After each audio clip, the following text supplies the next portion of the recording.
Go. Go there.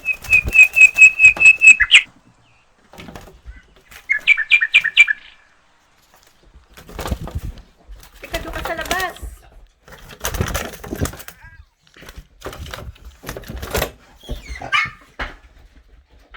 Tingnan yung ginawa ng ibon.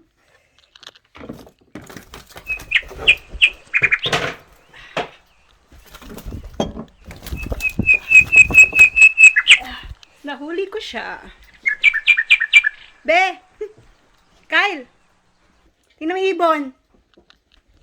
Tingnan mo yung ibon. Oo. Nahuli ko ibon. Ibon man may lumipad. Kulungin mo at umi.